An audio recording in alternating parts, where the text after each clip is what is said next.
नमस्कार, स्वागत है आप सभी का योर स्टॉक में, जहां पर हम फोकस करते हैं आपके स्टॉक स्पेसिफिक सवालों पर। जी हाँ, ये एक ऐसा शो है जहां पर अगले 1 घंटे हम सिर्फ और सिर्फ आपके स्टॉक खरीद पर, भले ही छोटी अवधि के लिए हो, लंबी अवधि के लिए हो या मध्यम अवधि के लिए आपने कोई खरीदारी कर रखी है, हम आपको सलाह देते हैं हमारे एक्सपर्ट्स के जरिए। इस शो में अगर आप भी अपने सवाल हम तक पहुँचाना चाहते हैं तो अपने सवाल आपको इस नंबर पर, जो कि स्क्रीन पर हम फ्लैश कर रहे हैं, 9167329108, इस नंबर पर अपने सवाल SMS के जरिए पहुँचाने हैं। आप चाहें तो अपने सवाल व्हाट्सएप के जरिए भी हम तक पहुंचा सकते हैं। सोशल मीडिया पे अगर आप हमें लाइव देख रहे हैं तो वहां भी अपने सवाल छोड़ सकते हैं। सवाल पूछने का तरीका आपको बता देती हूं, क्योंकि स्टॉक स्पेसिफिक सवाल है तो स्टॉक का नाम जरूर डाल दीजिएगा, किस भाव पर आपने खरीदा है और आप इसमें कब तक रुकना चाहते हैं, क्योंकि अवधि के अनुसार जो है हम आपको बताते हैं कि आपको स्टॉक में कब तक के लिए रुकना चाहिए, किस स्टॉप लॉस के साथ। और आज आपके तमाम सवाल के जवाब देने के लिए हमारे साथ ये सिक्योरिटीज़ के लक्ष्मीकांत शुक्ला भी जुड़ गए हैं। लक्ष्मीकांत जी, गुड मॉर्निंग, स्वागत है आपका योर स्टॉक में। और आपके पास आए उससे पहले चलिए बाजार का एक झटपट हम चेक ले देते हैं, जहां पर फिलहाल 24,500 के ऊपर कारोबार होता हुआ दिखाई दे रहा है। अच्छी शुरुआत पूरे हफ्ते की। सेंसेक्स भी लगभग 80,074 के आसपास 1/4% की तेज़ी पे कारोबार करता हुआ दिखाई दे रहा है। यहाँ तक कि अगर हम बैंक निफ्टी देखें तो इसमें भी हम 53,790 के आसपास कारोबार होता हुआ देख रहे हैं। लगभग 1/4% की तेज़ी यहाँ पर बनी हुई है। ब्रॉडर इंडिसेस अगर आप देखें, मिड कैप स्मॉल कैप, तो यहाँ से बाजार को खासा जोश मिलता हुआ 1% के पार हम देख रहे हैं। निफ्टी मिड कैप 100 और निफ्टी स्मॉल कैप 100 में कारोबार हो रहा है। तो आज बाजार की शानदार शुरुआत, और ओवर द वीकेंड हमने काफ़ी पॉजिटिव डेवलपमेंट्स भी होते हुए देखे, जिसका एक असर भी पड़ता हुआ दिखाई दे रहा है। लेकिन सेक्टोरली अगर आप देखें तो आईटी 1.25% ऊपर है इंडेक्स के लिहाज से, ऑटो लगभग 0.5% ऊपर है, पीएसयू बैंकों का पूरा खेमा हम देख रहे हैं 0.5% ऊपर है। लेकिन एफएमसीजी अगर आप देखें तो आज ये मुनाफा वसूली के दबाव में फिलहाल आता हुआ दिखाई दे रहा है। 1/4% की कमजोरी जो है इस क्षेत्र में और तमाम काउंटर्स में हमें पड़ती हुई दिखाई दे रही है। इसके अलावा सभी तरफ हम देख रहे हैं कि अच्छी खासी तेज़ी एक बार फिर से डिफेंस क्षेत्र में हम लगभग 1% की तेज़ी के साथ कारोबार होता हुआ देख रहे हैं। कुछ गेनर्स आपके स्क्रीन पे हम फ्लैश कर लेंगे। देखिए, इन्फोसिस लगभग 2% ऊपर, एमएनएम में हम देख रहे हैं 1.5% की तेज़ी फिलहाल, power grid, Asian paints, Bajaj auto, trend, सभी में लगभग 1 से 1.25% तक की तेज़ी के साथ कारोबार होता हुआ दिखाई दे रहा है। लूजर्स में फिलहाल आरआईएल, आईटीसी, एचयूएल, सन फार्मा, मारुति सुजुकी लगभग आधे से 0.5% की कमजोरी के साथ कारोबार करते हुए हमें फिलहाल दिखाई दे रहे हैं।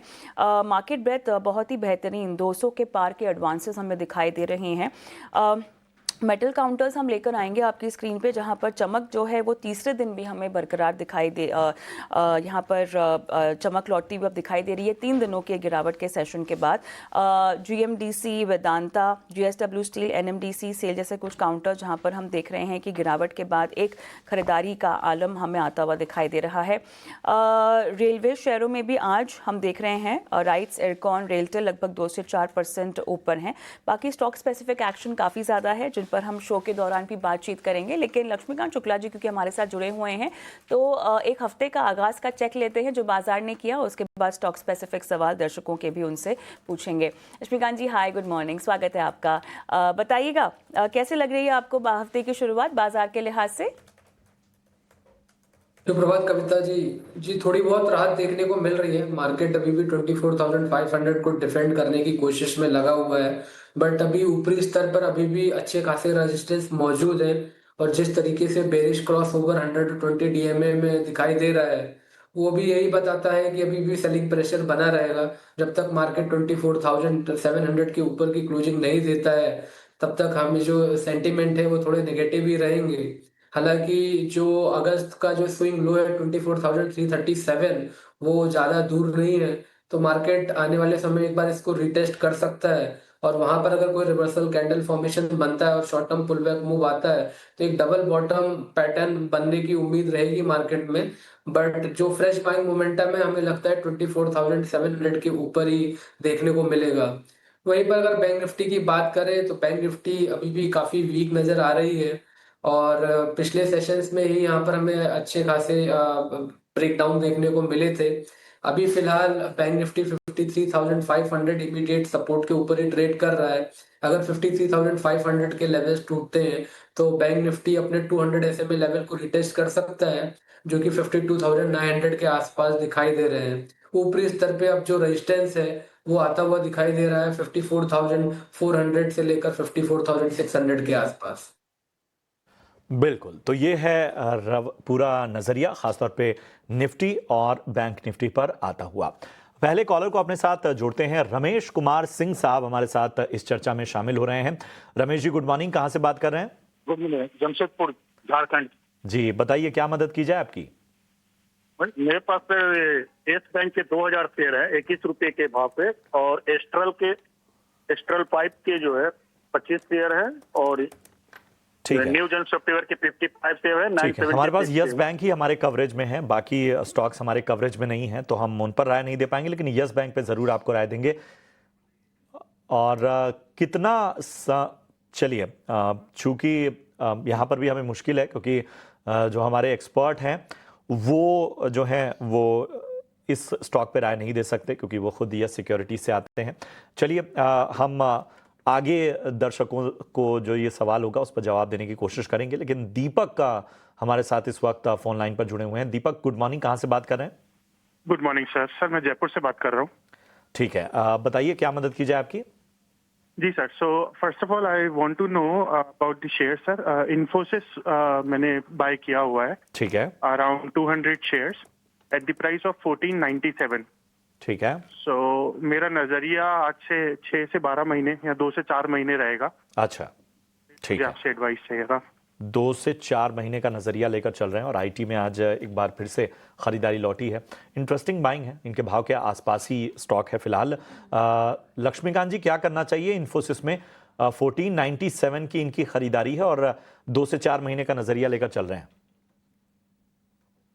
जी, जैसा कि इन्होंने बताया इनका थोड़ा लंबा नज़रिया है, तो मुझे लगता है कि इनको होल्ड करके चलना चाहिए। एक स्टेबिलिटी दिखाई दी है इन्फोसिस में, जब इसने 1400 के लेवल के आसपास एक बार क्लोजिंग दिया था, तो मुझे लगता है कि यहाँ से एक शॉर्ट टर्म रिबाउंड तो देखने को मिल सकता है। फ्रेश बाइंग मोमेंटम की उम्मीद 1540 के ऊपर है। एक बार इन्फोसिस 1540 के लेवल के ऊपर ट्रेडिंग करना स्टार्ट करता है, तो मुझे लगता है कि वहां से फिर हमें बढ़त देखने को मिल सकती है, और फिर वहां से हमें 1600 से लेकर 1650 तक के रेंज इन्फोसिस में देखने को मिलेंगे। सो अभी फिलहाल इनको 1400 के स्टॉप लॉस के साथ होल्ड रखने की सलाह रहेगी। और राइट, चलिए तो यहाँ पर इन्फोसिस पर ये सलाह, लेकिन इस बीच एक बड़ी खबर आती हुई जहाँ पर आपको हम बता दें कि पीएमआई के आंकड़े आए हैं, और ये आंकड़ा 59.3% आता हुआ हमें दिखाई दे रहा है। 17 साल की ऊंचाई पर अगस्त मैन्युफैक्चरिंग पीएमआई जो है वो इतने छलांग के साथ और इतने उछाल के साथ दर्ज हुई है। हाल ही में हमने देखा जो शानदार जीडीपी का आंकड़ा आया, और उसके बाद जो मैन्युफैक्चरिंग पीएमआई आ रही है वो 59.1% से बढ़कर लगभग 59.3% मंथ ऑन मंथ आंकड़ा है ये दरअसल। और जो आंकड़ा फिलहाल दिखाई दे रहा है वो 17 साल की ऊंचाई पर अगस्त मैन्युफैक्चरिंग पीएमआई का एक ये डेटा जो है हमें आता हुआ दिखाई दे रहा है। इस पर और भी मंथन करेंगे हमारे मेहमानों के साथ, लेकिन लक्ष्मीकांत जी, हमारे दर्शक ने एस्ट्रल पर भी एक खरीदारी पर आपसे सलाह मांगी थी। बताइएगा आपकी क्या राय इसमें बनती हुई दिखाई दे रही है? ट्रेंड है वो एस्ट्रल का डाउन साइड है, बट जिस तरीके से अभी पिछले सेशंस में रिकवरी देखने को मिली है, तो मुझे लगता है कि शॉर्ट टर्म पुल बैक का जो मूव है वो भी बचा हुआ है। तो यहाँ से मुझे लगता है कि एस्ट्रल में हमें 1480 से लेकर 1500 तक के लेवल्स देखने को मिल सकते हैं, बशर्ते उसके लिए 1340 के ऊपर इसको ट्रेड करना जरूरी रहेगा। अगर ये 1340 के लेवल को डिफेंड कर ले जाता है, तो यहाँ से हमें 1470 से लेकर 1480 से लेकर 1500 तक के लेवल्स एस्ट्रल में देखने को मिल सकते हैं शॉर्ट टर्म बेसिस पर। ये है आपको एस्ट्रल पर राय मिलती हुई। पवन कुमार सिंह हमारे साथ जुड़े हुए हैं। पवन जी गुड मॉर्निंग, कहां से बात कर रहे हैं? मैं झारखंड हजारीबाग से बोल रहा हूँ सर। जी हजारीबाग से, बताइए क्या मदद की जाए आपकी? सर मेरे पास एलगी इक्विपमेंट का शेयर है, ठीक है, 350 क्वांटिटी है, एट द रेट 603 है सर। 603, 603 के भाव पे इन्होंने खरीदारी की हुई है एलगी इक्विपमेंट। तो हमें ये बताइए कितना समय और देना चाहते हैं स्टॉक में, क्योंकि नुकसान तो आपको हो रहा है। व्यू शॉर्ट टर्म है सर। शॉर्ट टर्म का नजरिया है। लक्ष्मीकांत जी, एलगी इक्विपमेंट्स काफ़ी ऊपरी स्तरों की खरीदारी हम यहाँ से देख रहे हैं। मतलब 603 रुपये ये इन्होंने भाव बताया है और वहाँ से तो स्टॉक का नीचे ही है फिलहाल। और पिछले 5 ट्रेडिंग सेशन में देखें तो लगभग 3% टूट चुका है। एक महीने में 15.25% ये स्टॉक में गिरावट देखने को मिली है। क्या किया जाना चाहिए शॉर्ट टर्म के लिहाज से? जी, शॉर्ट टर्म के लिहाज से भी यहाँ पर ऐसी कोई स्टेबिलिटी दिखाई नहीं दे रही है। इस स्टॉक में अभी कुछ दिनों पहले इन्वर्टेड पोलेंट फ्लैग का ब्रेकडाउन दिया था और अभी फिलहाल वो उसी के नीचे ही ट्रेड कर रहा है। ये जो ब्रेकडाउन था हमें 489 के लेवल्स पे आता हुआ दिखाई दिया था और पिछले 3 दिनों से ये स्टॉक उसी के नीचे ही ट्रेड कर रहा है। तो फर्दर डाउनवर्ड प्रेशर बना रह सकता है। तो हमें नहीं लगता है कि इसमें इस स्टॉक में कोई जल्दी राहत मिलेगी। अगर निचले लेवल्स पे देखा जाए, जो अभी नेक्स्ट स्टॉप लॉस हमें दिखाई दे रहा है वो 450 का दिखाई दे रहा है। अगर 450 के नीचे की क्लोजिंग होती है तो यहाँ से इस स्टॉक में इन्हें एग्जिट रहने की सलाह रहेगी। तो एग्जिट करने की सलाह, लेवल्स का विशेष रूप से ध्यान रखिए, कोई बहुत ज़्यादा इसमें पोटेंशियल नज़र नहीं आ रहा है। चलिए इसी के साथ यहाँ रुकेंगे एक छोटे से ब्रेक के लिए, फौरन हाजिर होते हैं। जेएम फाइनेंशियल के अक्षय भागवत हमारे साथ जुड़ गए हैं। अक्षय, हाय, गुड मॉर्निंग, स्वागत है आपका। और अपनी आज की पिक तो आप बताइएगा इस सेगमेंट में खास, लेकिन उससे पहले अक्षय शुरुआत कीजिएगा बाजार की चाल पर आपकी राय के साथ। तो निफ्टी देखिए आज एक पॉजिटिव शुरुआत है। कहीं ना कहीं 24,450 से 24,500 ये जो सपोर्ट बेस है फिलहाल शॉर्ट टर्म के लिए बनता हुआ दिख रहा है। ओवरऑल अगर आप देखें तो डाउनसाइड ज्यादा न होने की इनिशियल इंडिकेशंस मिल पा रहे हैं, क्योंकि कुछ दिनों पहले 24,350 से 24,400 से बहुत अच्छी रिकवरी हमने निफ्टी में देखी थी। तो एक पोटेंशियल सपोर्ट जोन बनने की खोज में, और हम एक्सपेक्ट कर रहे हैं कि निफ्टी रिकवर करेगा करीबन 24,850 से 24,900 में शॉर्ट टर्म सितंबर मंथ के लिए। आज मुनाफे के ऑप्शन के लिए जो स्टॉक चुना है, स्टॉक का नाम है टीसीएस, जो आईटी सेक्टर से है। तो टीसीएस में 3,000 का बहुत ही अच्छा सपोर्ट बेस बनने के टेक्निकल चार्ट्स पे संकेत मिल रहे हैं और 3250 तक पोटेंशियल ट्रेडिंग अपसाइड की उम्मीदें कर रहे हैं मंथ ऑफ सितंबर के लिए। तो आपको ये रणनीति बनानी है कि कॉल बाई करनी है आपको 3140 स्ट्राइक की होगी, कॉल सितंबर एक्सपायरी की होगी और करंट मार्केट प्राइस उसका करीबन 58 के आसपास है। इसमें आपको टारगेट 1 बना के चलना है 87 का, टारगेट 2 एक्सटेंडेड टारगेट बनेगा 105 का और ऑप्शन प्रीमियम पे स्टॉप लॉस बनेगा 31 का। तो अप्रोक्सीमेट आप 10,500 ये प्रॉफिट पोटेंशियल स्ट्रेटेजी में बना के चले और एक रिस्क या स्टॉप लॉस मेजर आप बनाइए मॉनेटरी टर्म्स में 6,200 का। पर टीसीएस में आप रणनीति बता रहे हैं जहां पर मुनाफा आपने आंका हुआ 10,500 का, नुकसान यहां पर 6,200 का आप बता रहे हैं, लक्ष्य 87 या 105, स्टॉप लॉस लगाना है 31 का। बहुत बहुत धन्यवाद अक्षय। और लगे हाथों एक रिस्क डिस्क्लेमर, क्योंकि एफएनओ में ट्रेडिंग करना काफ़ी जोखिम भरा हो सकता है, लिहाजा बहुत ज़रूरी है कि आप सलाहकार से आप सलाह लेकर ही आगे बढ़ें। इरेडा पर सवाल पूछना चाहते हैं हमारे दर्शक देवश्री, फोन लाइन पर हमारे साथ है। नमस्कार। चलिए यूट्यूब पर इनका सवाल आया है। और लक्ष्मीकांत जी, इन्होंने जो खरीदारी कर रखी है वो 180 के प्राइस पर है। ओके, ऊंची बाइंग प्राइस है, लेकिन मेरे ख्याल से एक न्यू टर्म आउटलुक ही आप इनको बता दीजिएगा, अगर कोई स्टॉप लॉस भी आप इनको साथ में रेकमेंड कर सकें तो। फिलहाल इंडिया का जो ट्रेंड है वो डाउनवर्ड मूव के साथ ही ये ट्रेड कर रहा है और पिछले कई समय से ये अपने जो पिछले 20 और 50 वीक के मूविंग एवरेज है उसके नीचे ही सस्टेन कर रहा है। जो इमीडिएट सपोर्ट अभी फिलहाल दिखाई दे रहा है वो आता हुआ दिखाई दे रहा है 138 के आसपास। तो अगर उसके नीचे अगर क्लोजिंग होती है देन फर्दर डाउनवर्ड मूव हमें देखने को मिल सकता है।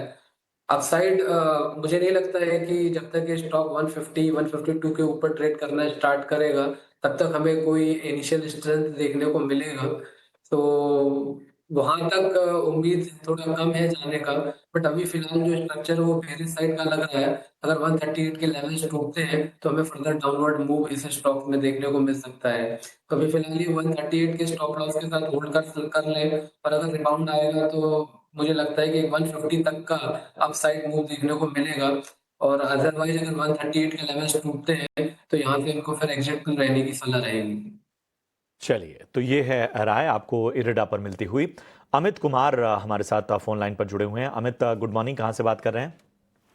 मैं लखनऊ से बात कर रहा हूँ। जी बताइए, क्या मदद की जाए आपकी? कौन सा स्टॉक लिया है? मैंने बजाज हाउसिंग फाइनेंस लिया था। मेरी बाइंग है 141 रुपीज़ की, 70 शेयर है। मेरा लॉन्ग टर्म वीजा में एटलीस्ट 2 या 3 साल के लिए मैं इसको होल्ड कर सकता हूँ। ठीक है, तो 2 से 3 साल का लंबी अवधि का नजरिया बजाज हाउसिंग फाइनेंस पे, और 141 की इनकी बाइंग है। फिलहाल इनके भाव से नीचे है स्टॉक का, हल्का नुकसान यहाँ पर होता हुआ।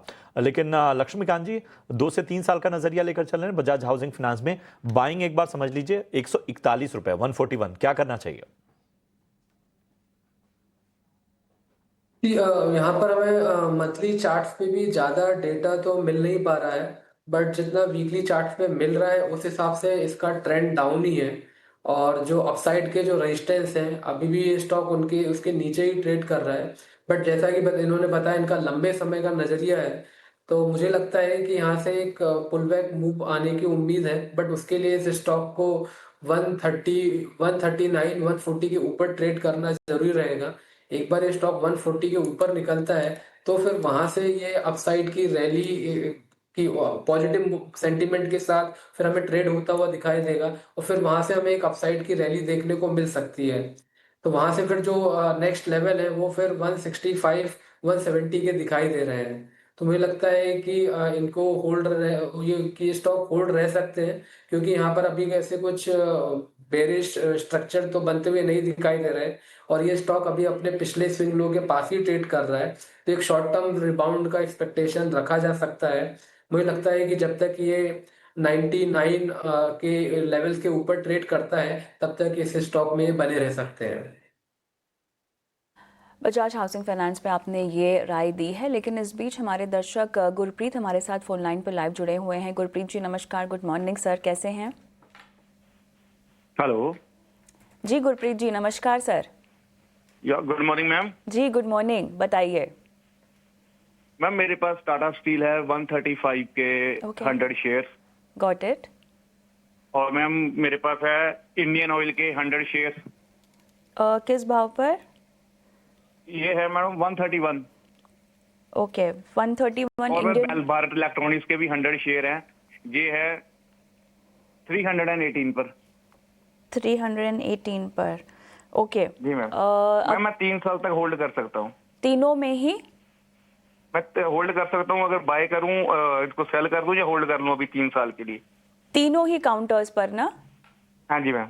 ठीक है, एक एक करके आपको सलाह देंगे। लक्ष्मीकांत जी सबसे पहले टाटा स्टील बताइएगा। ये अगर लंबी अवधि का नजरिया है जिसमें बने रह सकते हैं, ओवरऑल ट्रेंड तो बुलिश साइड का ही दिखाई दे रहा है, और फ्रेश बाइंग मोमेंटम भी आने की उम्मीद है। अगर एक बार ये स्टॉक 165 168 के ऊपर ट्रेड करना स्टार्ट करता है तो वहां से फिर हमें 200 तक के भी लेवल्स देखने को मिल सकते हैं। तो टाटा स्टील में ये होल्ड रखकर चल सकते हैं।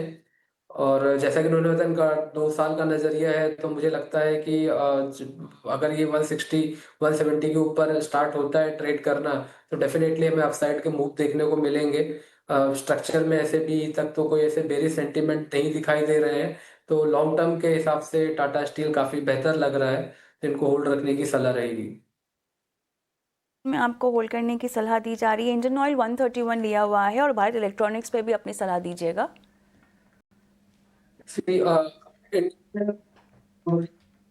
होल्ड रख सकते हैं, और अभी भी स्टॉक अगर मैं वीकली और मंथली चार्ट्स की देख रहा हूँ तो बुलिश मोमेंटम के साथ ही ट्रेंड कर रहे हैं। हालांकि डेली चार्ट्स पर हमें एक लक्ष्मीकांत जी थोड़ा सा नेटवर्क में इशू हो रहा है, मेरे ख्याल से वापस से यहाँ पर कनेक्ट करने की कोशिश करेंगे। मैं तब तक बाइंग प्राइस बता देती हूँ। भारत इलेक्ट्रॉनिक्स में लगभग 318 और इंडियन ऑयल में लगभग 131 इनकी बाइंग प्राइस है, और 3 साल तक होल्ड करने की इनकी मंशा है, और भी ऐड भी करना चाहते हैं, ये भी इनको पूछना है। लक्ष्मीकांत जी आपको मेरी आवाज़ अब सही आ रही है? आपकी आवाज मुझ तक पहुंच रही है। मेरी आवाज आप जी तक क्लियर आ रही है? अब थोड़ी सी बेहतर है। बताइए, आप इंडियन ऑयल बता रहे थे। हाँ जी, मैं कहता लॉन्ग टर्म बेसिस पे इंडियन ऑयल कॉर्पोरेशन में भी ये होल्ड रख सकते हैं। हालांकि डेली के चार्ट्स पर मैं बात कर रहा था कि यहाँ पे एक शॉर्ट टर्म करेक्शन देखने को मिला है, बट वहां पर भी ये स्टॉक अपने 200 डेज एसएमए के ऊपर ही ट्रेड कर रहा है। बट जैसा कि इन्होंने बताया इनका लंबी अवधि का नजरिया है, तो ये इंडियन ऑयल कॉर्पोरेशन में भी ये होल्ड करके चल सकते हैं, इसमें कोई दिक्कत दिखाई नहीं दे रही है। और अगर मैं एक स्टॉप लॉस इनको मैं सजेस्ट करना चाहूँगा, ये स्टॉक जब तक 113 के ऊपर ट्रेड करता है तब तक ये आईओसी में भी बने रह सकते हैं। अभी फिलहाल तो ऐसी कोई बड़ी दिक्कत दिखाई नहीं दे रही है। और वहीं पर अगर हम बीएल में बात करें तो यहाँ पर भी अगर इनका लंबी अवधि का नजरिया है तो यहाँ पर भी बने रह सकते हैं। ओवरऑल वीकली और मंथली चार्ट्स पे स्टॉक अपनी बुलिश टेरिटरी में ही ट्रेड कर रहा है। शॉर्ट डेली के चार्ट्स पर हमें एक शॉर्ट टर्म करेक्शन देखने को मिला है, बट अभी फिलहाल स्टेबिलिटी आती हुई दिखाई दे रही है। तो एक पुल बैक मूव हमें यहाँ से 400 420 तक के लेवल्स का दिखाई दे सकता है। और अगर ये लंबी अवधि पे इनका निवेश है तो वहां पर तो हमें और अच्छी खासी बढ़त बीएल स्टॉक में देखने को मिल सकती है। ऑलराइट, चलिए तीनों ही काउंटर्स पर आपने ये सलाह दी और इसी के साथ मेरे ख्याल से योर स्टॉक के हम इस एडिशन को फिलहाल समाप्त करते हैं। लक्ष्मीकांत जी, तो यो स्टॉक्स में लगातार जारी है आपके सवालों को अपनी चर्चा में शामिल करने का सिलसिला। सवाल भेजने का तरीका बेहद आसान है। आपके स्क्रीन पर ये नंबर लगातार फ्लैश हो रहा है, सोशल मीडिया एड्रेसेस हम आप लगातार फ्लैश कर रहे हैं, यूट्यूब पर भी कमेंट करके आप अपने सवाल हम तक पहुंचा सकते हैं। हम बीच बीच में वहां से भी सवालों को उठाते हैं और आपके सवालों का समाधान देने के लिए इस वक्त हमारे साथ जुड़ चुके हैं राजेश भोसले साहब एंजल वन से। राजेश जी, गुड मॉर्निंग, बहुत बहुत स्वागत आपका ईटी नाउ स्वदेश में। और सबसे पहले कॉलर को अपने साथ जोड़ते हैं। प्रमोद जी हमारे साथ इस वक्त जुड़ चुके हैं। प्रमोद जी नमस्कार, कहां से बात कर रहे हैं? सर गुड मॉर्निंग सर, मैं महाराष्ट्र सातारा जिले से बोल रहा हूँ। क्या बात है, बताइए क्या मदद की जाए, कौन सा स्टॉक लिया आपने? मेरे पास हुडको के शेयर है, करीब 1000 शेयर है। ठीक है, 297 पे लिया था मैंने, तो लॉन्ग टर्म में क्या व्यू सर है? 297 ना? हाँ बराबर। ठीक है, 297 रुपए राजेश जी इनकी बाइंग है। लॉन्ग टर्म का नजरिया लेकर यहाँ पर चल रहे हैं। फिलहाल तो नुकसान इनको हो रहा है क्योंकि इनके भाव से काफी नीचे आ चुका है स्टॉक का। हुडको कैसा लगता है यहाँ से आपको? जी नमस्कार अभिषेक जी। देखिए प्रशांत जी, ओवरऑल अगर आप देखें तो हुडको जो है अपना मे स्विंग लो के आसपास ट्रेड कर रहा है एंड आज कहीं ना कहीं एक रिवर्सल के संकेत दिखाई दे रहे हैं। फ्राइडे और थर्सडे का जो हाई था तो उसके ऊपर ट्रेड कर रहा है और एक एनगल्फिंग पैटर्न बन रहा है। तो फिलहाल सपोर्ट पे है और रिवर्सल के संकेत दिखाई दे रहे हैं। तो अब भी फिलहाल के लिए एक बाउंस बैक के लिए होल्ड रखा जा सकता है। 200 का इमीडिएट सपोर्ट रहेगा एंड हायर साइड में 220 के लक्ष्य रहेंगे। 220 अगर क्रॉस करता है तो ये मोमेंटम कंटिन्यू रहेगा, फिर पॉसिबली 235 240 भी एक्सपेक्ट कर सकते हैं। तो फिलहाल के लिए 200 के स्टॉप लॉस से होल्ड रखना चाहिए। चलिए स्टॉप लॉस पे आपको होल्ड करने की सलाह फिलहाल दी जा रही है। लेकिन सूरत से भूपेंद्र सिंह साहब हमारे साथ फोन लाइन पर हैं। नमस्कार जी सर, पूछिए। मैडम मुझे आईआरबी के लिए पूछना था। 300 शेयर है 59 रुपए पे, अभी मुझे 1 साल के लिए होल्ड करना है तो क्या करना चाहिए? ठीक है, आईआरबी आपने लिया हुआ है 59 पर, इसके अलावा और कोई स्टॉक है? 300। आप अपनी टीवी की आवाज़ कम कर दीजिए, मुझसे फ़ोन पर बात कीजिए। स्पंदना भी आपने लिया हुआ है? एक मिनट कितने भाव पे लिया है? जी बोलिए। चलिए भूपेंद्र जी के दोनों स्टॉक के हमारे पास डिटेल्स हैं और मेरे पास हाँ 100 शेयर। ओके डन, 270 पे। ठीक है sir, okay okay. Rajesh ji दोनों पर ही अपनी राय दीजिएगा, बताइएगा। आईआरबी इंफ्रा 59 और स्पंदना स्फूर्ति ये कह रहे हैं 270 और दोनों में ही ये लगभग साल भर तक रुक सकते हैं। जी नमस्कार कविता जी। देखिए आईआरबी का ओवरऑल चार्ट अगर आप देखें तो एक अंडर परफॉर्मिंग स्टॉक रहा है एंड हम देख रहे हैं कि दिसंबर मंथ से कोई भी जो बाउंस आ रहा है तो 200 डीएमए के आसपास स्ट्रगल कर रहा है। अभी स्टॉक जो है अपने मल्टी मंथ सपोर्ट लेवल के आसपास ट्रेड कर रहा है एंड कहीं ना कहीं ओवरसोल्ड पॉजिटिव डाइवर्जेंस भी दिखाई दे रहे हैं। तो फिलहाल के लिए जो रिसेंट स्विंग लोज है अराउंड 40 के, तो उसको स्टॉप लॉस रख के होल्ड रखना चाहिए। बट बाउंस में 4950 ये जोन आता है जो इसका 200 डीएमए आता है, 200 डीएमए है, तो वहां पे एग्जिट करने की सलाह होगी। तो 40 का स्टॉप लॉस रहेगा एंड 50 के आसपास एग्जिट करने की सलाह होगी। इनका जो दूसरा काउंटर है वो है स्पंदना स्फूर्ति। ये काफी अंडर परफॉर्मिंग स्टॉक है एंड हम देख रहे हैं लास्ट 2 वीक से जो है इसमें काफी जो है वॉल्यूम्स ड्राई डाउन हुए हैं, कोई मेजर ट्रैक्शन भी नहीं दिखाई दे रहा है, तो एग्जिट की ही सलाह होगी। बट सिमिलरली इसमें भी एक बाउंस पे एग्जिट करने की सलाह होगी। 50 EA में इसका 260 के आसपास आ रहा है, तो उस बाउंस पे एग्जिट करने की सलाह होगी। एंड नीचे में अगर कोई स्टॉप लॉस रखना है तो वो होगा अराउंड 237 के आसपास। चलिए, तो ये है रणनीति आपको आपके दोनों स्टॉक पर इस वक्त मिलती हुई। अरुण कुमार सिंह हमारे साथ बिहार से जुड़ चुके हैं। अरुण जी नमस्कार, पूछिए कौन सा सवाल है आपका? सर नमस्कार, बताइए, पूछिए अपना सवाल। हाँ, मेरे पास बजाज हाउसिंग के 101 शेयर हैं 135 के रेट पे। 6 महीने से 12 महीने का क्या व्यू हो सकता है ये बताया जाए। ठीक है, तो 136 इनकी बाइंग 136 रुपए पे खरीदारी की हुई है इन्होंने, अरुण जी ने। और राजेश जी बताइए, 6 से 12 महीने का नजरिया चाहते हैं बजाज हाउसिंग फाइनेंस में, ऊपरी स्तरों की खरीदारी है। जी प्रशांत जी, आईपीओ के बाद एक इनिशियली एक स्ट्रॉन्ग ट्रैक्शन दिखाई दिया था, उसके बाद जो है कंटिन्यूस जो मोमेंटम है वो फिजल आउट हुआ है। अभी भी स्टॉक में कोई major turn around chart basis पे नहीं दिखाई दे रहे, बट काफ़ी अच्छी क्वालिटी कंपनी ग्रुप से बिलोंग करता है, तो फिलहाल के लिए होल्ड रखा जा सकता है। अगर आप इसके रिसेंट स्विंग लोज देखेंगे तो जैन से ही कहीं ना कहीं 105 के आसपास बेस बन रहा है, तो फिलहाल के लिए होल्ड रखिए। इमीडिएट टर्म्स में पॉसिबली 120 से 125 के बाउंस देखने को मिल सकता है, एंड उसे अगर क्रॉस करे तो फिर स्टॉक में एक पॉजिटिव मोमेंटम आ सकता है, बट फिलहाल के लिए एक बेस सा बन रहा है तो होल्ड रखा जा सकता है। होल्ड करने की सलाह। गुंजन जी फोन लाइन पर हमारे साथ है। नमस्कार गुंजन, हाय, गुड मॉर्निंग। Good morning. मेरा जो है स्टॉक आईसीआईसीआई बैंक पे है। तो आईसीआईसीआई मैंने 1424 पे 100 शेयर्स बाय किए हैं। तो मीडियम टर्म आउटलुक है, but due to bank Nifty बहुत डाउन जा रहा है, तो क्या करूँ उसमें? बने रहूं या फिर एवरेजिंग करूँ अगर नीचे जाता है तो? ओके, नजरिया आपने कहा लंबा है ना गुंजन?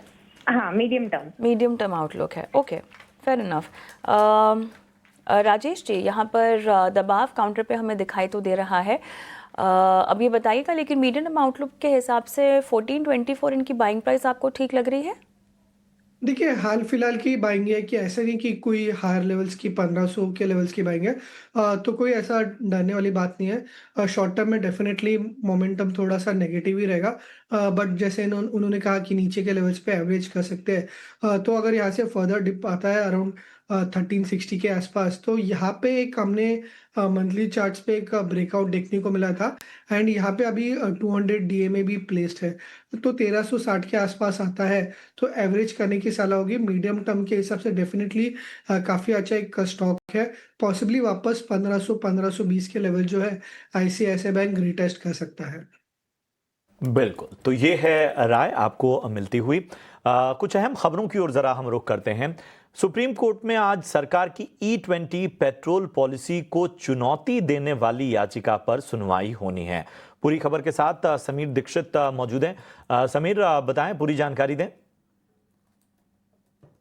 केंद्र सरकार के एथनॉल ब्लेंडेड प्रोग्राम को चुनौती देते हुए एक पीआईएल सुप्रीम कोर्ट में दाखिल की गई है, जिस पर आज सुनवाई होनी है। 2 सदस्यीय बेंच, जिसमें मुख्य न्यायाधीश बीआर गवई भी शामिल है, वो इस पीआईएल पर सुनवाई करेंगे। इस पीआईएल में आधार बनाया गया है कि देश भर में अभी भी हजारों लाखों गाड़ियां ऐसी हैं जो सड़क पर चल रही हैं और जिनके इंजन एथनॉल ब्लेंडेड पेट्रोल के लिए डिजाइन नहीं है या फिर वो कंप्लायंट नहीं है। इसके साथ ही साथ पीआईएल में इस बात का भी जिक्र है कि पेट्रोलियम मंत्रालय को ये दिशा निर्देश जारी किए जाएं कि देश भर के तमाम पेट्रोल पंप पर एथनॉल ब्लेंडेड पेट्रोल के साथ साथ जो पेट्रोल जिसमें एथनॉल ब्लेंडिंग नहीं है वो भी मुहैया करा जाए, यानी कि ये विकल्प वाहन मालिकों के पास रहे कि वो या तो एथनॉल ब्लेंडेड पेट्रोल ले या फिर नॉन एथनॉल ब्लेंडेड पेट्रोल ले पाए, तो ये विकल्प उनके पास होना चाहिए। आपको बता दें कि ये पीआईएल ऐसे वक्त में दाखिल है जब सरकार लगातार इस बात का आरोप झेल रही है, सवाल उठ रहे हैं कि एथनॉल ब्लेंडेड पेट्रोल के चलते जो गाड़ी है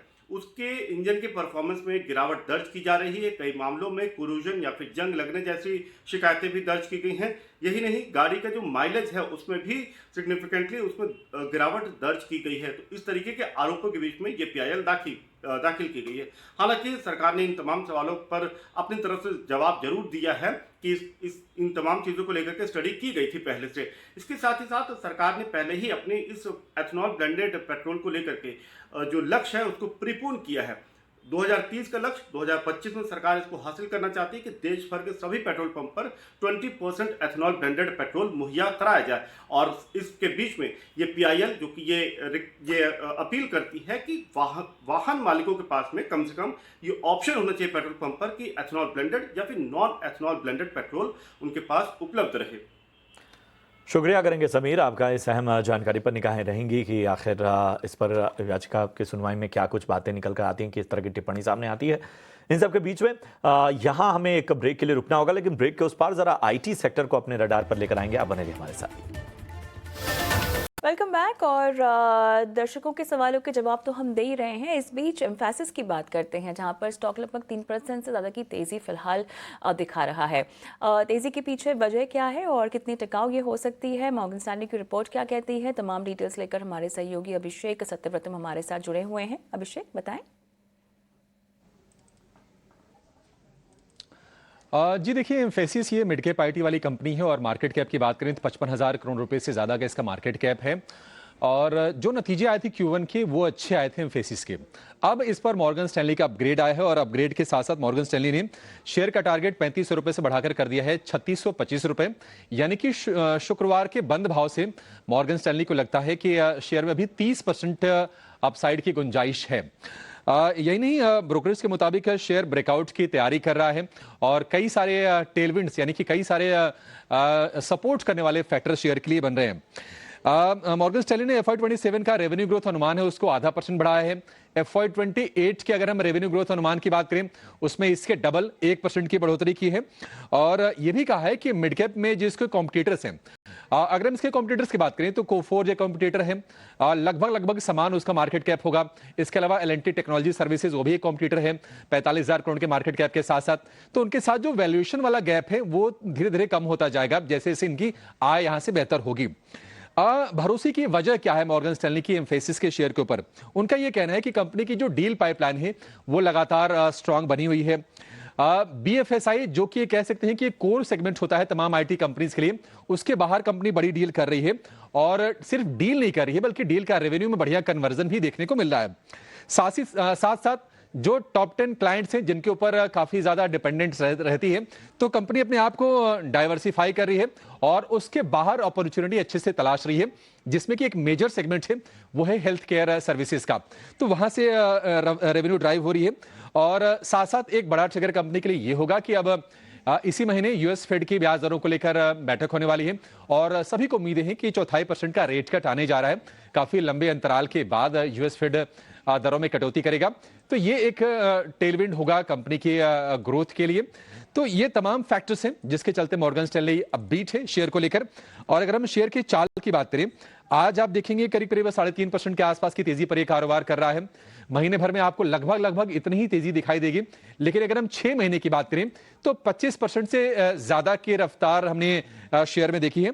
और साल भर की बात करें तो थोड़ा आपको नेगेटिव रिटर्न दिखाई देगा, -8% नीचे, यानी कि 8% ये शेयर साल भर की अवधि में आपको गिरावट का शिकार होता हुआ दिखाई देगा। लेकिन यहां से राह अच्छी दिख रही है और कई सारे ऐसे कैटलिस्ट हैं मॉर्गन स्टैनली के मुताबिक जो शेयर को री-रेट करने वाले हैं यहां से मीडियम टू लॉन्ग टर्म में। चलिए, आप हमारे साथ रुके रहे हैं अभिषेक, और भी स्टॉक स्पेसिफिक खबरें आपसे जाननी है। लेकिन राजेश भोसले हमारे एक्सपर्ट चूंकि हमारे साथ बने हुए हैं और मॉर्गन स्टैनली की रिपोर्ट से वो आखिर कितना इत्तेफाक रखते हैं टेक्निकली चार्ट्स पर, राजेश जी क्या राय होगी?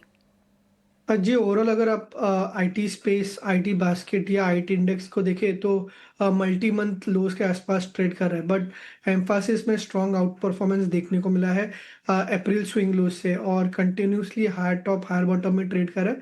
एंड टेक्निकली भी एक अगर आप देखें तो inverse head and shoulder pattern बन रहा है, तो डेफिनेटली एक आउट परफॉर्मर है।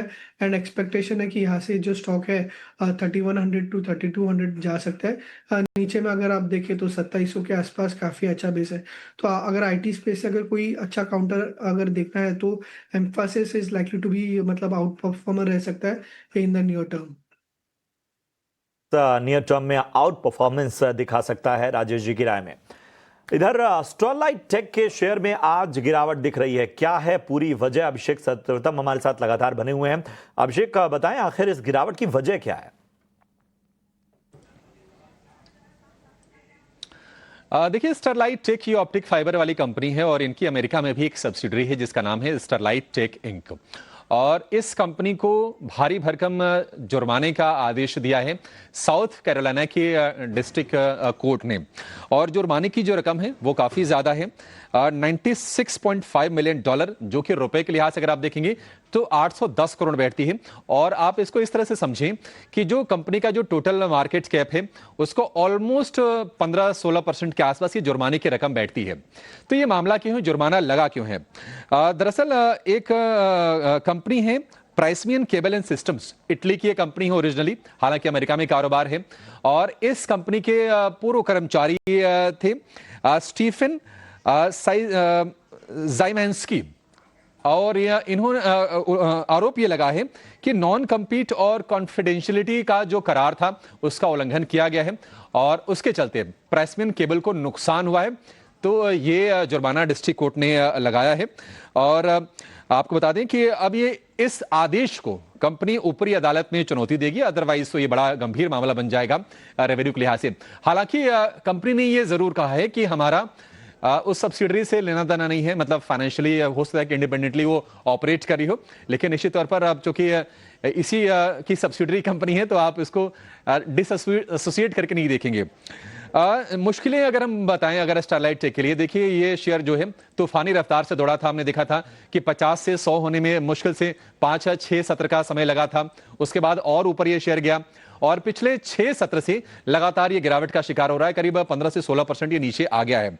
यही नहीं, बीएसई और एनएसई दोनों एक्सचेंजेस ने इसको एएसएम फ्रेमवर्क में रखा है, यानी कि एडिशनल सर्वेलांस मेजर में। इसके तहत इसकी निगरानी की जाती है, कुछ बंदिशें भी होती हैं ट्रेड को लेकर एएसएम में शेयर के जाने पर।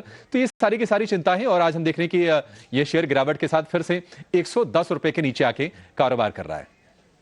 ये तमाम चुनौतियां हैं जो स्टरलाइट टेक पर प्रेशर बना रही हैं। चलिए इसको ज़रा और समझ लेते हैं। और आप देखिए 5.5% इस वक्त स्टॉक का टूटता हुआ। राजेश जी, क्या ये दबाव और गहरा सकता है? कंपनी अपनी ओर से जो भी दलील दे।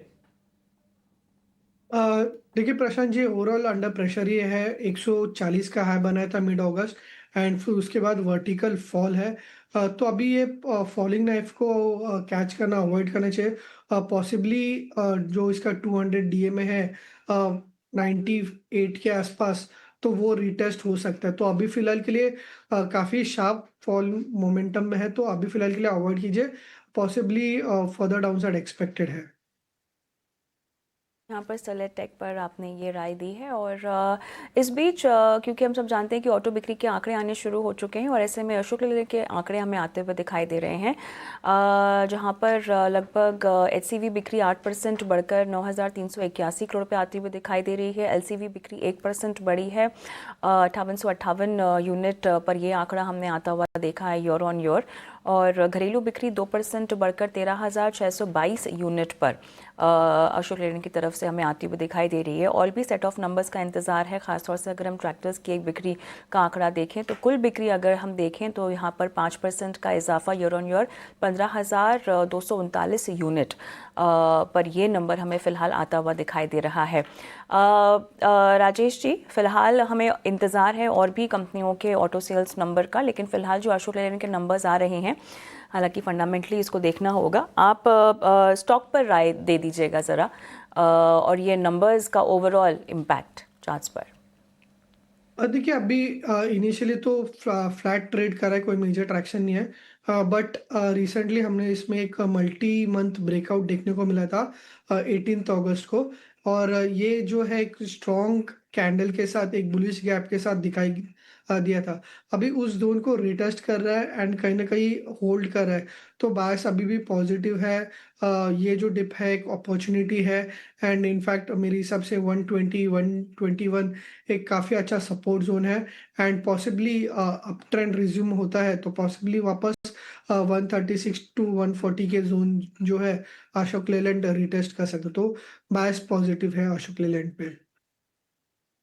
फिलहाल मोमेंटम में बने रहने की सलाह दी जा रही है। लेकिन इस बीच थोड़ा सा EMS शेयरों पर हम चर्चा कर लेते हैं। EMS शेयरों में तेज़ी देखी जा रही है और शरद दुबे हमारे सहयोगी हमारे साथ जुड़े हुए हैं तमाम डिटेल्स के साथ। आप देख सकते हैं केन्स टेक्नोलॉजी 5% के पार, PG इलेक्ट्रोप्लास्ट, डिक्सन टेक में आप देख रहे हैं लगभग 3% की तेज़ी दिखा रहा है।